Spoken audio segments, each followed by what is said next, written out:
Today, we're diving into one of the most incredible documents ever created, the Constitution of India.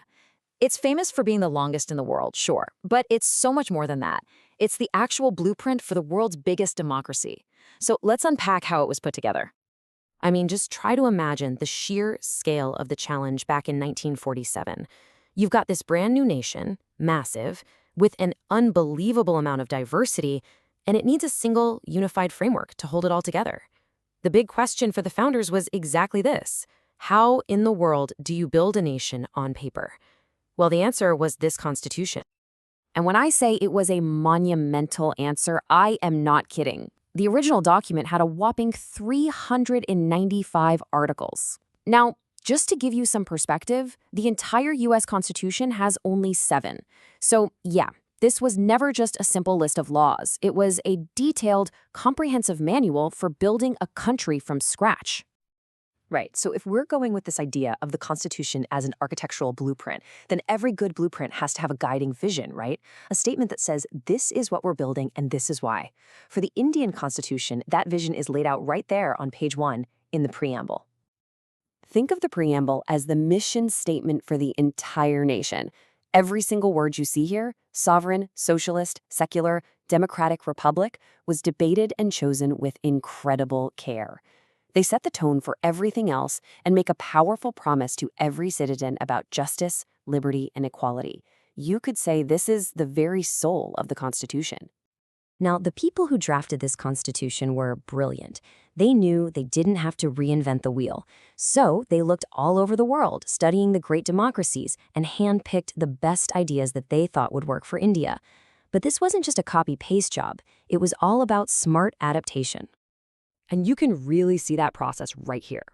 Look at this. From the UK, they took the parliamentary system. From the USA, they brought in the powerful concept of fundamental rights, which was absolutely crucial for people who'd just gained their freedom. The guiding principles for social justice. Inspired by Ireland. They wove all of this together with a Canadian-style federal system and even the idea of civic duties from the former USSR. What they created was a completely unique hybrid system tailor-made for India. So how does this all actually work in practice? Well, the real genius of the Constitution is its incredibly detailed system of checks and balances. It's all designed to make sure that no one part of the government ever gets powerful enough to run away with the whole show. And here's a perfect example of that balancing act. See, on any given day, India functions as a federal system. Power is shared between the central government in Delhi and the individual states. But, and this is the clever part, the Constitution has a built-in fail-safe. During a national emergency, the whole system can pivot, centralizing power to deal with a crisis. It's a design that respects diversity, but prioritizes unity when it matters most. Now, the government itself is set up a lot like the British one. You have a president, who is the formal head of state, kind of like a ceremonial figure. But the real day-to-day power, that lies with the prime minister and their team of ministers. And see that last point, collectively responsible? That's the key. It means the government can only stay in power as long as it has the confidence of the House of Parliament that's elected by the people, the Lok Sabha. Okay, so you've got this amazing blueprint, but who makes sure everybody actually follows the rules? That's the job of the independent judiciary. The Supreme Court is the ultimate interpreter and guardian of the Constitution, making sure that the rights of every citizen are protected from government overreach. And that brings us to what might be the most important part of this whole blueprint, the role of the people themselves. You see, the Constitution isn't just a rule book for politicians. It's a playbook for every single citizen of India. And at the very heart of that playbook are your fundamental rights. These aren't just nice ideas, they are solid legal guarantees. We're talking about everything from the right to be treated equally and to speak your mind freely, to the right to practice your own religion. And that last one, the right to constitutional remedies, that's the real game changer. It literally gives you the power to go to court if you feel any of your other rights have been violated. But the blueprint sees citizenship as a partnership, a two-way street. So, while the nation guarantees you all these incredible rights, it also asks you to perform certain duties in return. Things like respecting the Constitution, promoting harmony, and taking care of public property. It's a beautiful balance between privilege and responsibility. So how do citizens actually use their power? This. universal adult franchise. I mean, you have to understand how truly revolutionary this was back in the 1950s, giving every single adult, man or woman, rich or poor, regardless of education or caste, the right to vote. This simple idea is the engine that drives India's entire democracy. And just to really hammer home that idea of a united country, the Constitution establishes a single citizenship.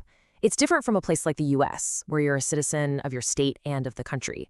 In India, it doesn't matter where you're from. You are an Indian citizen, full stop. It's all about fostering a single national identity. Okay, so the final piece of absolute genius in this blueprint is that it was never meant to be frozen in time, like some artifact in a museum. The creators knew that India would change, grow, and face new challenges, so they built in ways for the Constitution to change and grow right along with it.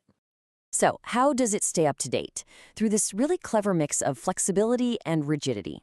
For some of the more routine, procedural stuff, a simple vote in Parliament is enough to make a change.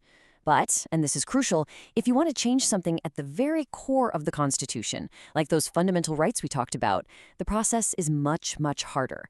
It's a design that provides stability where it's needed, but allows for evolution everywhere else. The blueprint also has a very detailed plan for when things go wrong. The Constitution lays out 3 different kinds of emergencies: national, state, and financial. Each one gives the central government specific temporary powers to handle a major crisis and protect the country's security and stability. It's the ultimate safety net. And finally, we have to remember that at its very heart, this is a blueprint for inclusion. By making it clear that India is a secular state with no official religion, and by building in special protections for minorities and disadvantaged communities, the Constitution makes an active effort to hold all of India's incredible diversity together. So, when you put it all together, it's clear the Indian Constitution is so much more than a book of rules. It really is a living, breathing document. It's a reflection of the nation's history, and it's a dynamic guide for its future. Think about it. This was a document designed for a brand new nation, and yet it's still guiding a global power today. So I'll leave you with a question to ponder. After more than 70 years of independence, of all the amazing features in this incredible blueprint, which one do you think is the most important for India's future?